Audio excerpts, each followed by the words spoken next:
It's Rant O'Clock Kulays, and welcome to another episode of Rants of a Barça Girl. My name is Esther, and thank you for joining me again today. So it's been such a week, since we last, spoke. It's been such a week for Barcelona fans, back to back loss, and the one to Sevilla, especially, is very, very painful. So before we go into details, it's international break, so not so much is going on, and so much is kind of going on too at the same time. I'm sure you get what I mean. So some Barcelona news, some updates on our injuries. The boys are playing, Spain is playing, the boys are representing at their individual country, Netherlands, France. It's beautiful, I've been able to watch some. I was able to watch Spain and Georgia, which was 2-0. So now let's just go into the whole thing proper. So her last game was terrible. Our last game was awful. I mean, I speak for all Barcelona fans. I know when we say we never want to see that again, ever, ever, ever, ever, ever, ever. Against Sevilla, it was bad. We lost 4-1. 4-1. I certainly did not see it coming. It was disastrous. All the negative words that you can use, bring it, just keep it coming. You can use it. That match was, oh man, yeah, that's it, man. Anyways, we lost to Sevilla 4-1. The only goal we had was by Rashford, assisted by Pedri. And if I try to analyze the match, I'm sure most of you would have tried, because it's a match we want to forget, but at the same time we critically analyzed because of the outcome.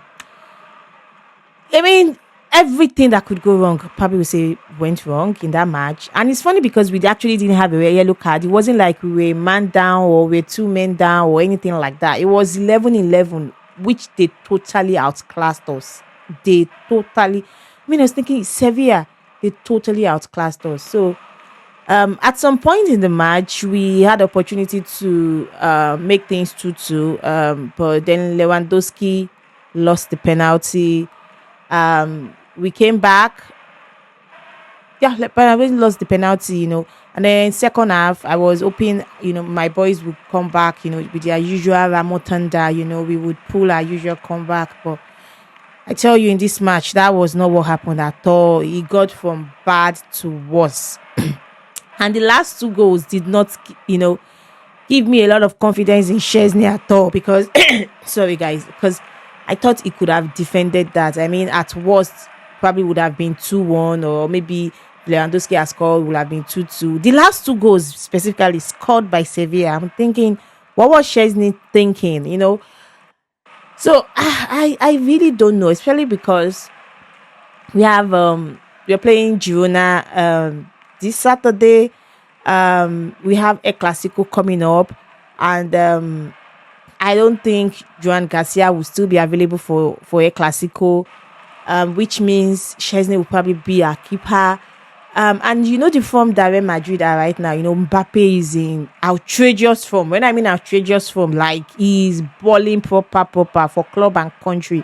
Vinicius too has a lot to prove.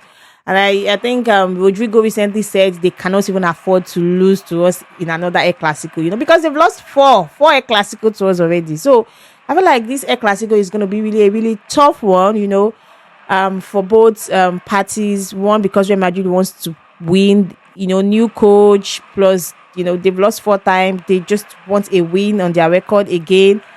And here we are, it's, Chesney is going to be keeping, and I tell you, I kid you, that age of when you've not tasted something good or something better, you are okay with what you have, but then you've seen something better. Immediately you've tasted something better, your taste buds just changes, and what you are used to having no longer, just no longer do. So we've tested Juan Garcia. We've seen what he can do. We've seen the saves, saves he has made, and now we just want him. We want him back. Chesney is just not. I'm sorry, he's not doing it for me at the moment. Especially that last match.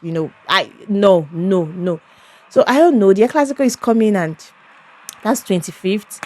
Prior to that time, we still have to play Girona on Saturday. We still have to play Olympiacos, and then El Clasico. So, guys. But the good news, injury updates.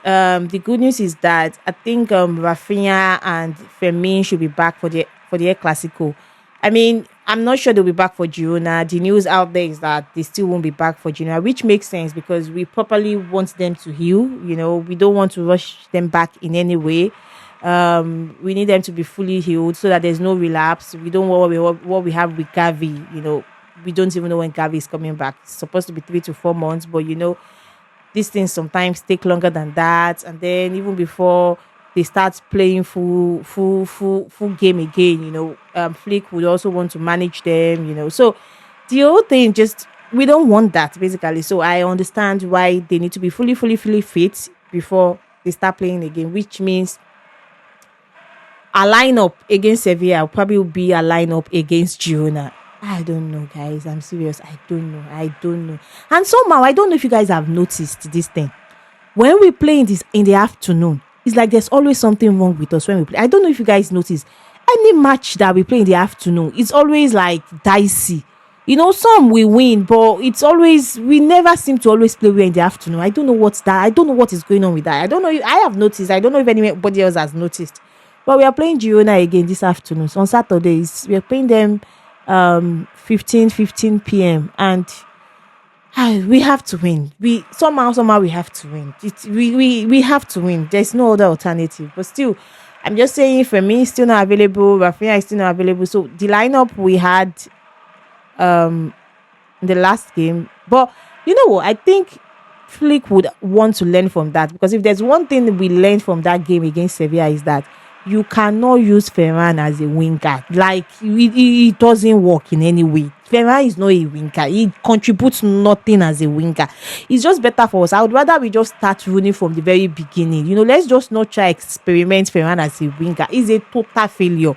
I think that was one thing that last match taught me, because we had him in that, we had him playing that right wing, and there was zero contribution from that. Zero contribution until we subbed him for Rooney. He was totally dead. The front was dead. The right wing was dead. The only thing that was working was the left wing, played by Rashford. Everything was just... So I'm sure that Hansi Flick will have noticed that and probably wouldn't start Rafinha. I'm sorry, Ferran as a winger. I probably won't use him as a winger in a coming game. I'm hopeful. I hope. Let's just start Rooney. I know Rooney did miss some critical opportunities in our last game. It's a fantastic opportunity that Rooney could have scored too. But I don't know what is that. Maybe I'm the only one that noticed. I feel like, so yeah, there is this urge to want to score because he has something to prove. He wants to contribute, which is fine. I like that for him. But sometimes I feel like he's afraid to use his flank. I'm like, he would go everywhere on the stadium except that right flank that he's supposed to cut into. I don't know if anybody has noticed. I'm like, you are not a midfielder, Rooney. You are a winger now. Come on. Anyways, and on those few opportunities that he now has, he would dribble, he would do everything, but then the output is, zero. He just can't finish. I don't know.